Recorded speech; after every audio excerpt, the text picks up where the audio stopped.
Happy day, everybody, and welcome to House to Home. Once again, I'm Jason Salas. Liz and Gina from Remax Diamond Realty are here, and we have a special guest this week, a good friend of ours who we have not heard from in some time, Carlos Camacho, who is joining us in a vehicle, it looks like. So, Carlos, buenas, and happy day. Good to see you.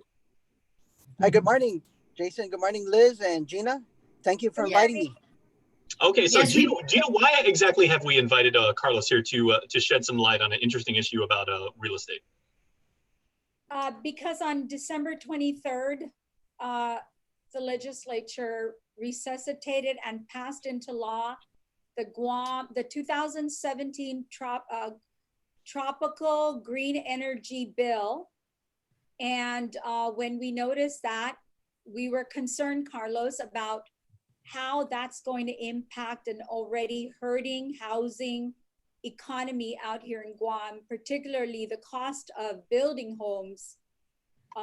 So we looked at that and we were wondering, I mean, this thing has been in hibernation for quite a while.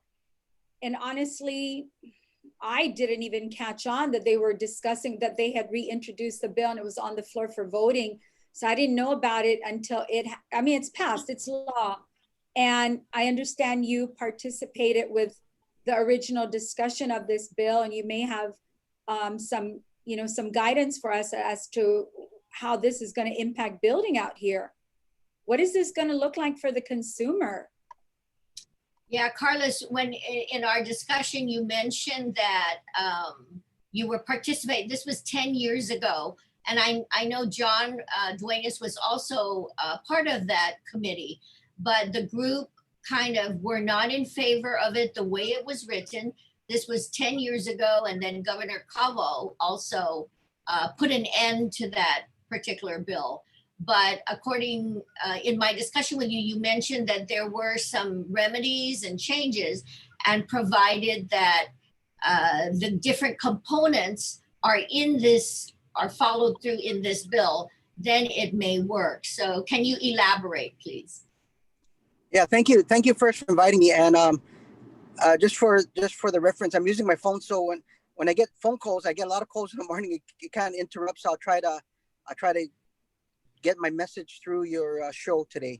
So yes, in 2009, first of all, the Guam Energy Tropical Code Commission, the chairman is Mr. Brent Wise, if I'm saying his last name correctly. He's with Brim Architect. And that's the same organization that created the Guam Uniform Building Code. Remember that when we had to adopt that many years ago? You guys remember that? So this is the follow-up part 2. When they were trying to adopt the Guam Energy Code, prior to our H2 issue, prior to the cost of goods, as you're all aware, I've always tried to focus on affordable housing. And at that time, I was part of the Affordable Housing Coordinating Council under Governor Calvo, and many other members of the community.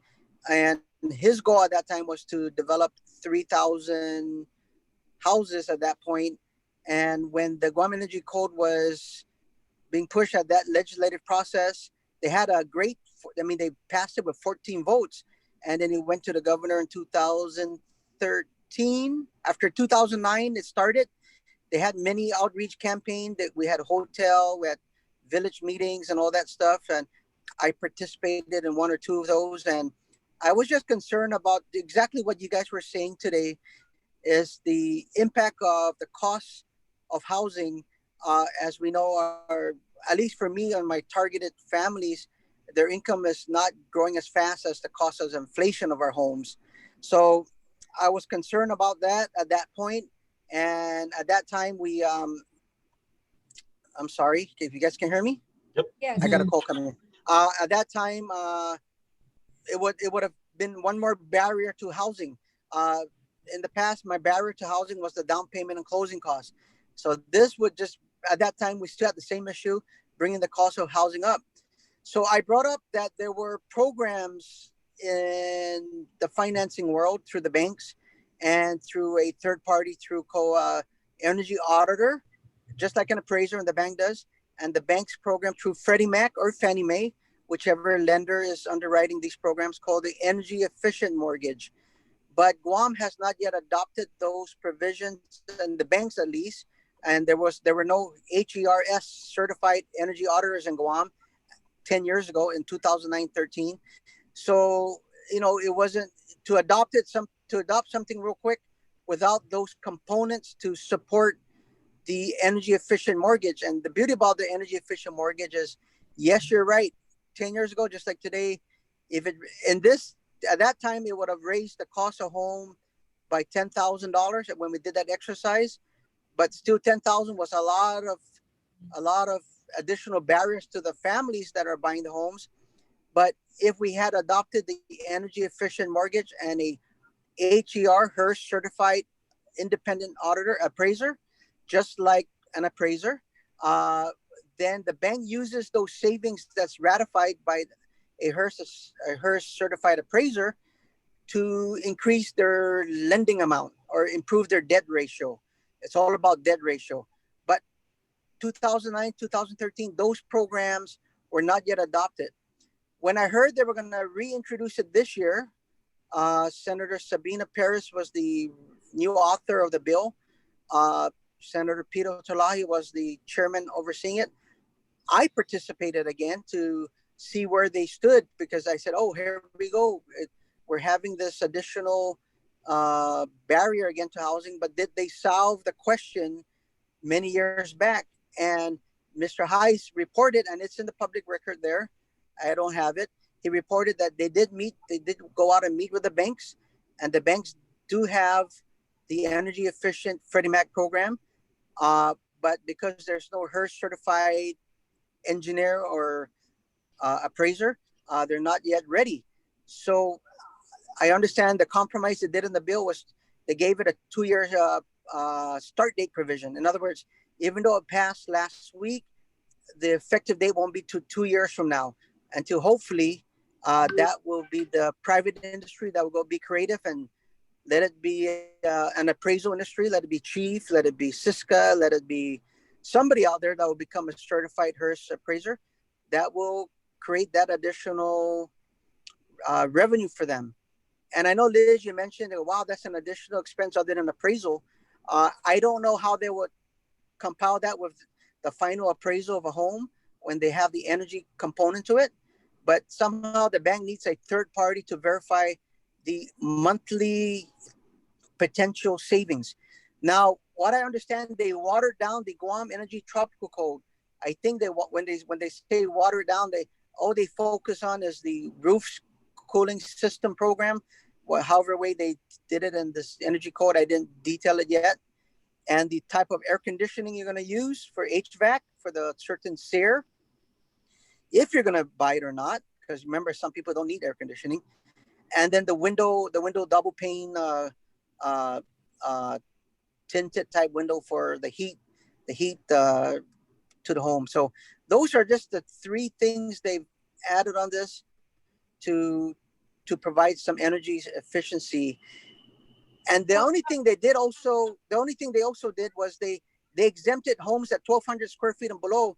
I mean, Yeah. that's what I was building 12 years ago, but that's different today. So That's not the standard for today's market. Today's market. No, I know. That was 14 to 12 years ago. That was 12 years ago. Yeah. So Carlos, what we're going to have to do, as you mentioned, you wanted to dissect the bill and maybe over the next 2 years monitor how this is going to affect us, because the key here is if this new bill is going to cost our consumer an additional $50,000 because of all these additional items on the bill, we definitely have to monitor it to see, is it truly a savings or is it a burden? Savings versus burden on a consumer. So you've worked with this bill. You mentioned that you wanted to dissect it, go through it, and maybe we can have further discussions about it to see what is the impact to the local community. The local consumer is what we are concerned about, because again, if you look at our inventory is showing 400 and 500,000, which is not our local market. Our local market is anywhere between 250 up to 350, and the inventory in that price range is not really available other than fixer-uppers. So this is an important issue that we need to look at, because 2 years from now, of course, we don't know what our economy is going to be like, but bottom line, we're concerned about our local consumer versus a military buyer who has the buying power. You know, Carlos. Yeah, and great point. So the 2-year start provision, you know, just to let you ladies know, I finally are going to be sworn in as a GAR member on January 20. So I am going to be a GAR member. So now I can participate with you guys, and maybe we can make this a policy topic agenda, and we can the committee, whatever committee I join you guys in GAR, we can further look at it and do some type of exercise, and based on this 2-year law that's going to be implemented in 2 years, what would the cost impact be on this watered down energy requirements? And then we got to see if you're right, if you know, if the number is 50,000, 10,000, 20,000, whatever that number is it really correct? Is the banks really going to provide an energy efficient mortgage? Is there really going to be her certified appraisers here so that we can take that savings, and that way they can use that to take care of that spread, that difference? But you know, I can participate that in the GAR, as I told Peggy, and you now in your show, and we got 2 years, because in 2 years, what we can do, if the impact is truly hurting that targeted community and the energy efficient mortgage, let's say the banks decide, no, we don't want to do it, it's too many compliance, whatever. We don't know yet, right? We just know the program's available, but would the banks do it that are Freddie Mac underwriters? We don't know yet. But I think that would be a great topic for GAR and us to reach out to our lenders and say, well, you're willing to, now that this energy code is going to be a reality in 2 years, are you willing to implement the energy efficient mortgage program for homes that are impacted? If they say no, then we have our case to build to go back and repeal it. If they say yes, let's do an exercise to see how true the families are going to benefit in the savings, if there is savings, and how true is that energy efficient to cover that gap. You know, we that's all I was concerned about 10 years ago, and that was a compromise. But you're right, when they came back with a 1,200 square foot exemption, that was 10 years ago. You know, nowadays I would rather use everybody's buying power, because everybody's buying power is different. It's not a 1,200 square feet. It could be a 1,500 square feet home. You know what I mean? Carlos, I wish we had a ton of time. Unfortunately, we're running out of it. But Gina, I want to give you the get one question in from you, Gina. We keep talking about residential. Carlos, this bill, the way it was written, it's applicable to commercial and any renovations of commercial spaces. And so this bill is going to affect not just residential, which is our biggest concern, but it's also going to affect the business community, who many right now are still hurting. And I think in 2 years will continue to be hurting. And the other thing is, I have issues with putting the cart before the horse. I think the government needs to look at what's available, how this law could be implemented, and put those things into place before you pass it. I don't think it should be the other way around, because you can't dictate that the bank is going to offer this. The bank could very well say no. We all know that with financing options, a lot of the lenders have loans that are available to them, but because of the amount of work that goes into processing a particular loan, they're saying no, thank you. It's available, but we're not going to process it because it's too much work for us. And I think maybe we should have, my suggestion was the government maybe should have reached out to the right people in the community to say, hey, we're going to revive this law. We want to pass it. Now, what do we need to do to make sure it works to protect our consumers, as well as giving them energy efficient homes? And this is not just homes, but on the commercial side. Maybe work this proactively and not put the cart first and then hope the horse comes along to pull the wagon.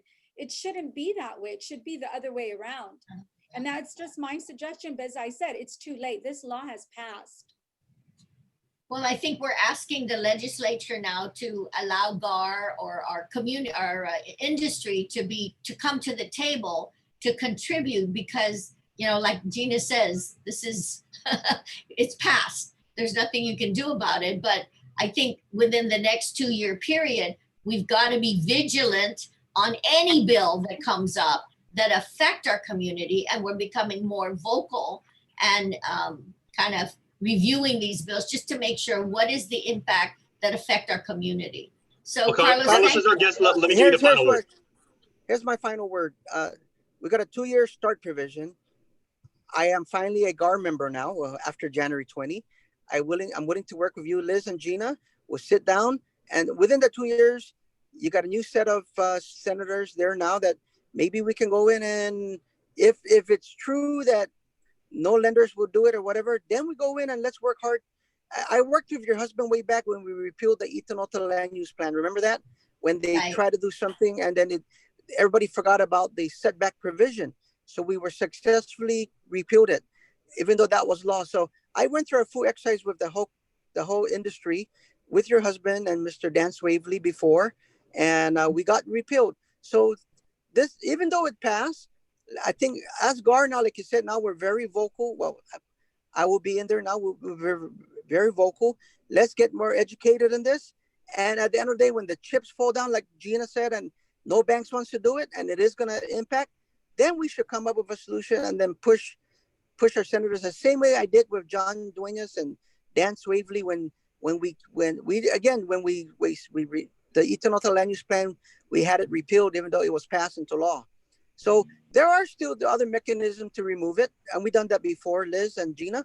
Unfortunately, this one passed, like you said, but fortunately they gave a 2-year window. So let's do it. Yeah, I'm willing to do a little homework with you guys, and let's see where the outcome takes us. Let's say in positive for the families, or if it's negative, of course, we'll fight on behalf of our families as you guys are. Yes. Viva Guam. Viva Guam. Viva. All right. Well, Carlos, congratulations on being a part of the Guam Association of Realtors. Hopefully this gives you more of a direct means of interacting with people like Liz and Gina, and hopefully we can get resolved on this issue. So thank you for your time and for joining us today. Thank you, Carlos. Thank you, Jason. Carlos. Thank you, guys. Thank you, ladies. Thank you very much. Please be safe, Bye-bye. everybody.